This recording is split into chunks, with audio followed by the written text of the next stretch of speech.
Episode 113, Danielle M. Orsino. Good morrow, and welcome back to the Realm.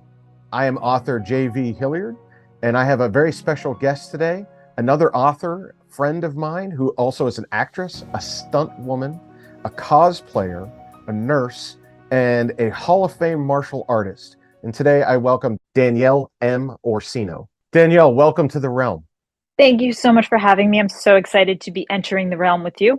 Well, my pleasure to have a fellow fantasy adventure author. So thanks for joining us. Tell us a little bit about yourself and some of the work that you're working on right now. I am actually a high fantasy author of the Birth of the Fae series published by Four Horsemen Publications. And currently I'm getting ready to release my fifth book, A Fae is Done. Well, I saw the Fae series. I started into it when we first met a few weeks ago, and I'm working my way through it. But I know that you're multi-talented, right? You do more than just writing. I know you're also an actress. You're also a martial artist, and you also model for your own covers, which unfortunately I would like to do, but I don't think my publisher would want me to do that. So, but tell us a little bit about that. I mean, that's sort of a strange brew. Yeah, I'm a little bit of everything, which I never set out to do. So it just kind of happened. As for being on the covers, that was all Erica Lance and Valerie Willis, the owners of Four Horsemen Publications. That was not my idea by any stretch of the imagination. Valerie actually saw my cosplay in my characters, and she saw one of the promo shots and looked at it, and she's like, "What are you doing with these?" And we kind of had a discussion, and she said, "Give me 24 hours." And we had a Zoom meeting the next day. And she took the picture of myself dressed as Lady Serena, who's a mermaid in the book. And she had put it on the cover with one of my dragons, who was drawn by Pandy Van, a phenomenal dragon illustrator. And she was like, she held it up and she said, "So what do you think?" And I was like, what do I think of what? And they were like, "So here's our idea. You're going to be on the cover of the whole series. This is what we're doing." And I had a little hyperventilation moment. And I'm like, "You guys really want to do this?" And they were like, "Totally. This is what we're doing." So the deal we struck collectively was I would do the covers, I would have some say, and that when they decided I could no longer do it, they would hand me a pint of Haagen-Dazs, call me up nicely, and we'd just move on. And that's the deal we struck. Well, I got to tell you, if I were featured on my cover as one of my characters, it would blow up my own image of my character. How has that affected you? Is it cool? Is it unsettling? Is it all the above? How does it make you feel? It makes me feel a little bit of everything you just said and add a little drop of nausea in between because it's bad enough when you're an author and your book is coming out. You're like, okay, I'm going to be judged by my words, my work, this is my baby, everything. On top of that, we all say don't judge a book by its cover. We all know we do. So now I'm being judged by what's on the cover, not just the pages in between. So to that point, do you feel that the covers with you on them help you sell books? Have you gotten positive feedback from your readership? Some people don't know it's me. My father did not even recognize me on the first cover.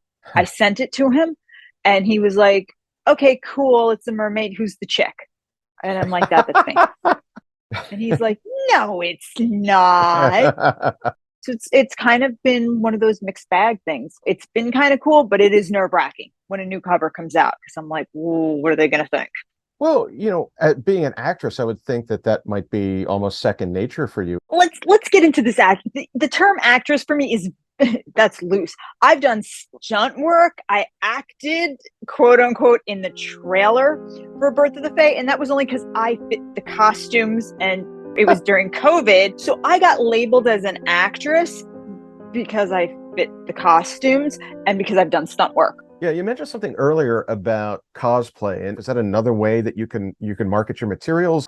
It's funny. I've been cosplaying for such a long time that when I made the jump to authorship and just being in the cons, that community was so behind me. They were like, "Hey, it's one of our own." I almost didn't want to market to them because I didn't want them to feel like I'm jumping on a bandwagon. And on that same theme, when you cosplay, are you always the same character, or do you take on new characters every time you go to a different convention? When I usually go to Comic Cons, I've been Wonder Woman. Harley Quinn is probably my most requested character. But like I said, I'm a Wonder Woman girl at the end of the day.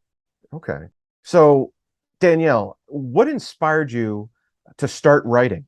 I met a patient actually while I was nursing who just needed a distraction during IV treatments. He just didn't want to do it anymore. He'd been sitting in the IV room for months.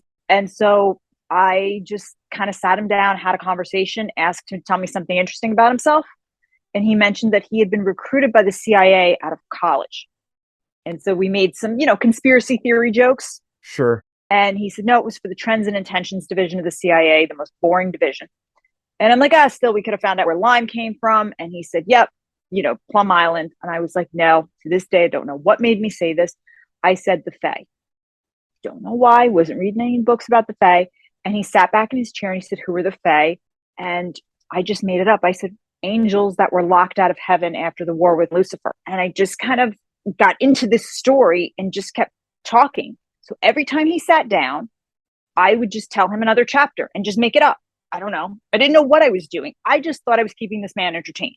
I had no intention of writing a story, much less a series. I was not in any way, shape, or form thinking I'm going to become an author. But this patient kept saying, you need to go home and write this down. You need to go home and write this down. And so I listened to him, and out of it came the whole Birth of the Fae series. That's where it really came from, was this patient. And to this day, he's probably my biggest cheerleader. So I'm going to shift gears on you a little bit here, because you mentioned earlier that you were a stunt woman. And I also noticed in your bio that you've been inducted into the Martial Arts Hall of Fame. That's, to me, sounds like you're talking about writing way over here, and then you're going to go kick somebody's butt over here. How did you end up being a stunt woman? How did that happen? And the martial arts thing, did it play into it as something that you wanted to do? Martial arts I fell into, and then the stunt work, it kind of goes hand in hand. My first Kung Fu instructor, Vincent Lin, who was in Operation Condor with Jackie Chan. I mean, he's a movie legend.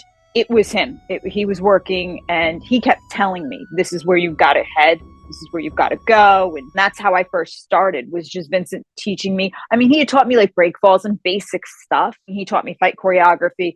And then I wound up getting Wonder Woman Balance of Power with Red Cape Cinema. And I did all of the Wonder Woman fight scenes. So that's the route for Wonder Woman then.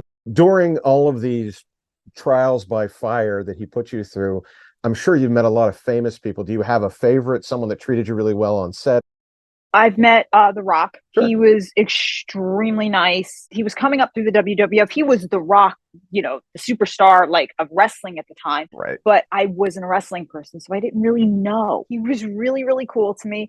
At one point they were debating who was going to go through the window and get thrown. And they had gone through all the stunt people. And at one point the director kind of slid his eyes to me. And The Rock kind of put his hand and he went, you don't mind, right? And he went, we're not going to throw the littlest one. Well, hey, look, we're coming to the end of our time. And typically what I do at the end of every show is we have a lightning round. So I'm going to ask you a series of questions, 1-2-word answers, and I'll fire these at you and then we'll wrap it up. Are you ready for this, Danielle? Okay, let me get comfortable here. I'm ready. Here we go. Good. So you brought this up before. You said you were a comic fan. I'm just going to ask this. This wasn't one of the questions I was planning on asking, but I'm going to ask it anyway. DC versus Marvel, which? DC. Okay. Your favorite martial artist? Oh, Bruce Lee. Okay. Here's a tough one. In the movie Fight Club, there's a scene where Ed Norton and Brad Pitt are talking about if they could pick anybody from history to fight, who would that be? Who would your person be from history that you could fight, and why? Christine Bannon Rodriguez. She was the best formed competitor there is. And I would love to do forms with her. And she judged me once. And I want a rematch. Good answer. I'm sure. Yeah. Okay. So getting back to your authorship, do you have a favorite author, and who is it? Anne Rice. She just weaves a beautiful story. So do you have a favorite character from an Anne Rice novel? Louis. Interview with a Vampire. Luis. Okay. Gotcha. Now, when you got introduced to me a couple of weeks ago, you put me in touch with a group of women that do podcasts. And I was told that I need to drink while I'm doing their podcast. So I'm going to ask you, and this is my final question, what is your drink of choice?